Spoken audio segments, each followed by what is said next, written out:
Gaganap siya bilang Josephine. Ayan. Tawagin na natin mga kaibigan! The Optimum Star! Yes! Ang nag-iisa! Claudine Barreto!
Dahil, asan na si Ariana? Hello, hello. Ang matagal ng wanted. Wanted. Opo na si Claudine. Magandang hapon po sa inyo lahat. Sa taas. At nandito sa araw na to, maraming salamat po na nandito kayo ngayong gabi para supportahan mo kami sa When Magic Hurts. Happy Mother's Day po sa lahat ng mga ulirang ina. Happy Mother's Day! Happy Mother's Day, Claudine! Ayan, unang-una, ano nagpapayag sa'yo na maging bahagi ng When Magic Hurts? Alam ko yung kantang yan na tinutugtog kanina eh. Napaka-espesyal sa career ni Claudine Barreto. Pero ano yung napapayag talaga sa'yo para maging bahagi ng movie? Of course, yung una, of course, Direk Gabby, my good friend. Yes, We had in the Imelda Patin Untold Story. So, mula noon, sinabi ni Kea sa kanya, gusto niya mag-artista. Tapos, tumawag si Direk Gabby sa akin, sabi, may project daw for Kea. Sabi ko, Direk, pag hindi okay. At tapos sabi niya sa akin, ang gagamitin na title is, ang nakakanta, I Got to Believe. At ang title is When Magic Hurts. So parang sabi ko, anong story? Yung nalaman ko yung story, at naisulat direct at naibigay yung script sa akin. Sabi ko, okay, go. Tapos nakita ko si Beaver, nakita ko si Maxine, si Matia, sabi ko, okay, parang tama lang na sa kanilang punta yung project.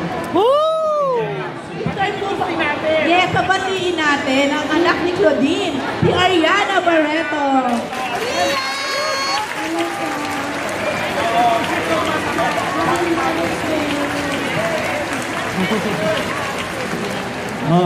Ojo.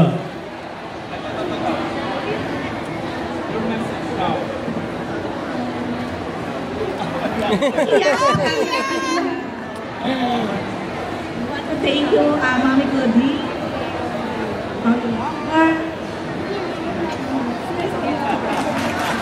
Si Ariana. Yes, oo. Diba? Sinag-cameo ako dito sa movie nito bilang mami talaga niya. Siyempre, support talaga sa anak at saka sa kay Direk Gabby. And siyempre, nung nalaman ko yung mga, nakilala ko yung mga producers, sabi ko, ay, okay yung mga nakasama. Chloe, tanong ako, kasi kanina si Dennis, sabi niya, nakikita raw niya si Claudine at saka si Rico, kina Bieber at Mutia. Ikaw ba may ganun din? Nung pinakita ni Direk Gabby sa akin yung mga pictures niya, sabi ko lang na parang bagay nga yung story at bagay yung kanta para sa kanila. Parang nilaan talaga para sa kanilang tatlo. Kaya ni Beaver at saka ni Maxine.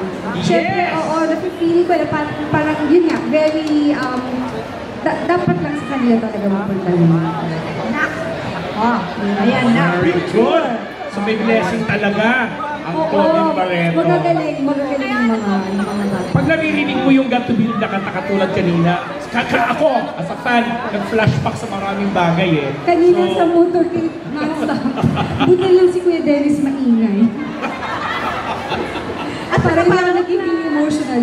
So, kasi kanta siya ng kanta, so, nadidistract ako. Very ano pa rin, medyo syempre emotional. Pero, okay. Kaya talaga ang impact noon, no? At ngayon naman, ito naman ang bagong aabangan.